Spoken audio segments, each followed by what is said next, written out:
Speaking order, ప్రతి సమస్యకు కూడా ఒక స్పీకింగ్ ఆర్డర్ అనేది ఇవ్వడం జరుగుతుంది. దాంతో మీరు సంతృప్తి చెందితే ఓకే, సంతృప్తి చెందకపోయినా ఒక అప్పీల్ వ్యవస్థ అనేది కూడా ఏర్పాటు చేయడం జరిగింది. కాబట్టి ఆ స్పీకింగ్ ఆర్డర్ తీసుకొని మీరు ఆర్డీఓ గారి ముందు కూడా మీరు అప్పీల్ వేసుకోవడానికి అవకాశం ఉంటుంది. సో ఈ విధంగా మీకున్న సమస్యలు రెవెన్యూ అధికారులు పరిష్కారం చేసే విధంగా కొత్త చట్టం ఏర్పాటు చేయడం జరిగింది. ఇదివరకు లాగా కలెక్టర్ కార్యాలయంలో సిసిఎల్ఏ కార్యాలయం వరకు మీరు రావాల్సిన అవసరం లేకుండా చాలా వరకు సమస్యలు ఎంఆర్ఓ ఆఫీస్లో, ఆర్డీఓ ఆఫీస్లో పరిష్కారం అయ్యే విధంగా ఉంది. కాబట్టి రైతులందరూ కూడా ఈ రెవెన్యూ సదస్సుల్ని సద్వినియోగం చేసుకోవాల్సిందిగా కోరుతున్నాను. మీకున్న భూ సమస్యకు సంబంధించిన డాక్యుమెంట్స్ ఏ ఉన్నాయో అవన్నీ కూడా జిరాక్స్ కాపీ తీసుకొని మీ రెవెన్యూ సదస్సులకు వస్తే తప్పకుండా ఆ సమస్యలన్నింటికీ కూడా సరైన పరిష్కారం మీకు చూపిస్తారని కూడా సభాముఖంగా తెలియజేస్తున్నాను. దీంతో ధన్యవాదాలు తెలియజేస్తూ ముగిస్తున్నాను. సంగారెడ్డి మండలం ఇస్మాయిల్ఖాన్పేట్ గ్రామంలో సదస్సు కార్యక్రమం, రెవెన్యూ సదస్సు కార్యక్రమానికి వచ్చేసిన జిల్లా కలెక్టర్ గారికి, అలాగే ఆర్డీఓ గారికి, అలాగే రెవెన్యూ సంఘ పెద్దలకి, మరి పత్రికా విలేకరులకి, ఊరు నుంచి వచ్చిన ఇస్మాయిల్ఖాన్పేట నుంచి వచ్చిన అమ్మలకి, అక్కలకి, అందరూ కూడా పేరు పేరున నమస్కరిస్తూ, ఇప్పటికే మీకు మరి అవగాహన సదస్సు ముందే చేయడం జరిగింది. మరి ఈ కార్యక్రమం ఏంటంటే మీ సమస్యలు ఏందో మరి వాటి పరిష్కారానికే ఈరోజు ఈ చట్టం, రైతుల చట్టం.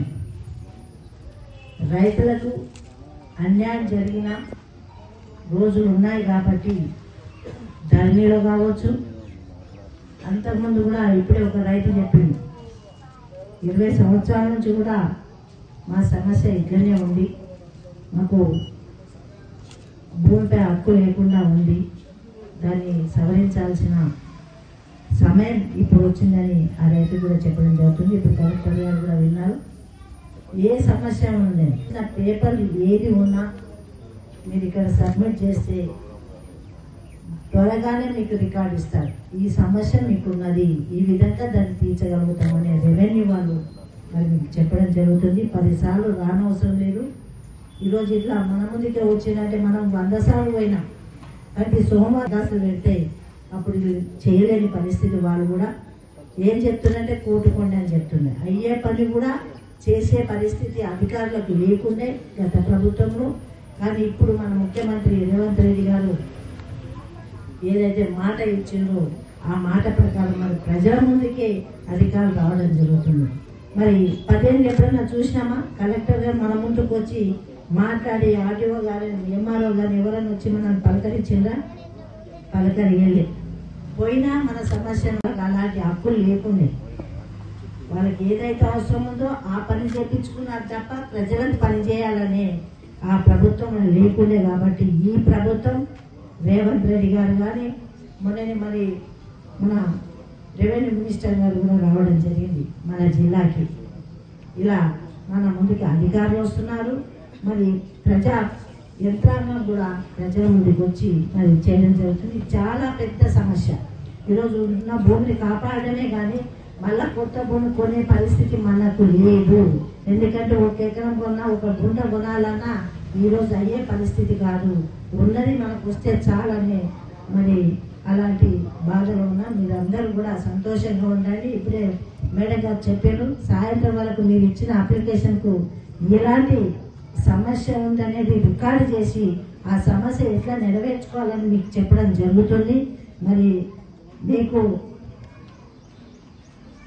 మేడం ఏం చెప్పారు, అందుబాటులో ఉండాలి. ఆడియో గారు చెప్పిండు, మీకు ఎప్పుడైతే ఫోన్ వస్తుందో ఆ ఫోన్ వచ్చినప్పుడు వాళ్ళు ఏది కావాలంటే అది తీసుకొని మరి ఆడియో గారి దగ్గరకు, ఎంఆర్ఓ దగ్గరకు, కలెక్టర్ దగ్గరకు పోవాల్సి ఉంటుంది. అది మీరు అందరూ కూడా దగ్గర అంటే కలెక్ట్ చేసి పెట్టుకొని, తాత ముత్తాతల భూమి ఇప్పుడు మన చేతిలో లేకుండా పోయింది.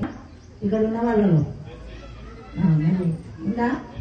అప్పుడు ఉన్న భూమి, పట్టా భూమి కూడా ఇప్పుడు మన చేతిలో లేదు. కానీ ఇప్పుడు మన పిల్లలు కానీ మన భవిష్యత్తు ఏందనేది ఆలోచన పడ్డాం కాబట్టి ఈ ప్రభుత్వం వచ్చిన తర్వాత అలాంటి సమస్యలు ఏవి కూడా ఉండదు. మీకు భూమికి అద్దులు కూడా రాపిస్తారు. అది రికార్డ్ చేసి భూదాననే దాని బుక్ కూడా, ఇప్పుడు ఆధార్ కార్డు ఉంది అందరి దగ్గర, భూదాన్ కార్డు కూడా మీకు ఇస్తారు. ఏ ఊరు వండి ఎక్కడ వండి మాకు ఇంత భూమి ఉందని ధైర్యంగా చెప్పుకోవచ్చు. అదొక మనకు ధైర్యం. ఇప్పుడు ఆధార్ కార్డు అంటే మా ఆడ బిడ్డలందరూ బస్ ఎక్కి పోతున్నారా లేదా? అలాంటి ఒక్కరు కూడా మరి ఆధార్